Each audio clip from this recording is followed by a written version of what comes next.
Awachi pero gade pero gaburu ko tamore to chaka tim julai soma ng'at Nyasaye ng'ona yud gik mwadwaro go mbele so wacho ni ya okona godo chiemo nogo kikuti tich mora mora chiemo no kum tich mora jo wadwa chiemo ilemo sambu nikech chiemo puodho mano chiemo puodho migolo nwe richo e Nyasaye somewhere emomiyo ng'ato ka ng'ato okoriyo kech chiemo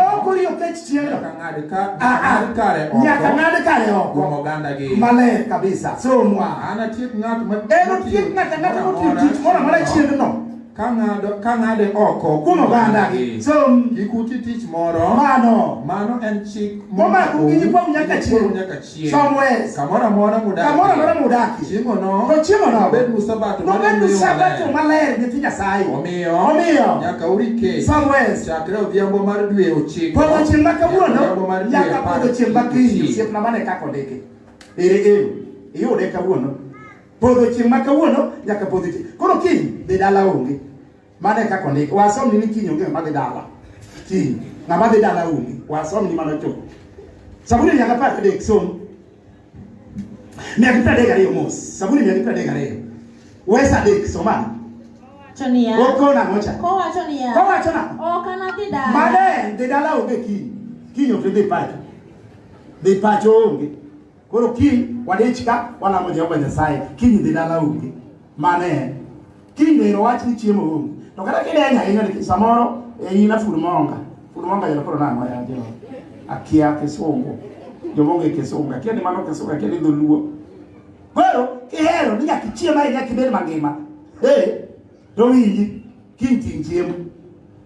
mano kiny ting' ok buko dagi buko yie ni kiny ting' chiemo tinga mana maber kabisa buko yie gi mano Johana uchiel owacho kamano koro kiny ting' ibigo ka kiny dhi dala onge kiny walemo mane kaka en koro dhi ikri ne mano gimo miluongo di chieng' makono ikruok iko kaka kiny ibedo kiny nikech kiny ji lemo jowadwa gimomiyo Nyasaye ng'udho ji oko en niya sabato mar Nyasaye ng'ato pod oriwo gi gimoro iyudo ka ng'ato obudore abula lemo ka nodhi neno mipira to mipira neno nodhi neno ni wadgi onge kata chiel kata wuod wuone maonge ni ng'ato janyo runi ikuodo wiwa ni runi nyokuodo wigi apenji runi no wuod wuonu mane ng'ato wene kanisa mipira ni be gima noketi odiera mana nono jotiende nyaka yulemo moro semoji omiyo ng'ato nindo oko dhako nindo kende ni ng'ato ng'iyo mipira nyaka saa 8 akia kaka ikonyo jachien nitie ing'eni tikia jachien ni mipira jachien pok iwinjo ni ji chwore gi pala ketrie biro hae dirach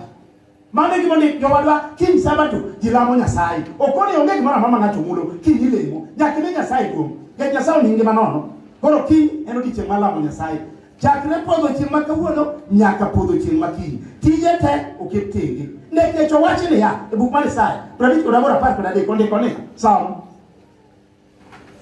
kelo swale ondiko nang'o okona ngocha ka urito chieng' sabato maler jodala ok uti tije onge tich moro amora neno mipira ka uting gik ma uti kendo udwaro chieng'no to ulo ni chieng'no en mor kendo chieng' mowani Ruoth Nyasaye kendo umiyo Ruoth Nyasaye duong' kuom weyo loko ohala kendo kuweyo weche manono to unubed mohil kuom Ruoth Nyasaye enoteru ewi piny kama oting'ore sambuk ng'at Nyasaye ka ulocho bende nomiyo mwandu mane osingore ni nomi Jakobo kwanu mane gino ndeke Ruoth Nyasaye emowacho kamano maler goyo raba stabu siepna koro ang'o matini in ka gino to ler kamano ang'o momiyo sabato iriwo gi mamoko ang'o momiyo sabato mirwa ni chieng' lema girup ikete girup ayie girup mar sabato werigo ayie girup mar sabato mama grupo kadagi bede ni bede jomoko ni kode kata 6 kata 7 bede kata 100 magotin to sabato weriwo gi group dhiye group to diche machalo kone jomo onge group ukone maero jowadwa sabato alemo kata ka ine karandgi kata ine jakomgi kata ine jakelogi kata ine tiang'o omera kone jogo nalamo Nyasaye sabato Nyasaye malo nyaka jogo olo nyaka jakomgi nigo wachre kamano ni sabato okare gi gimoro mano ndiki awacho ni chono siepa waureo sabato mar Nyasaye gi gik mamoko mano Nyasaye odagi Sabato en sabato. Nyasaye no wale mokete maler mondo lame go omiye go duong. Koro kichaki nywande no di chieng' ne ne pira odi chieng' ne ti igo e bucha nywola anywola okada nya soma nywola ka makon ng'at mato nyaka riwre ga nywola ne mane en joma kuntie ma nywola oge nya somo kama do koro ionga nywola kanisa be okidie usimna kai to korka idonge pa usiepa sabato weri ogi moro mane kaka en kana tiko kodi maler ka ukirido achi ki momo ndogo ki eroneke ki ngama dhi dala onge eroneke ki usiepna ki haya owachi ni kata chiemo aeu to ki hero ki nyaki chiem kata ki na chiemo ati mari mondo sabato wabed ka wala Nyasaye mane mondo kejo dala wa wawe walo ka kwa walo sabato kriu gi moro to hawa watoto hapa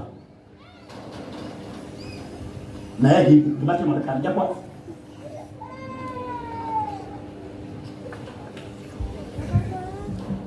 ado ni mondo walem ni Nyasaye wasego ndiro kamano Nyasaye mangima isete mono mabe won loch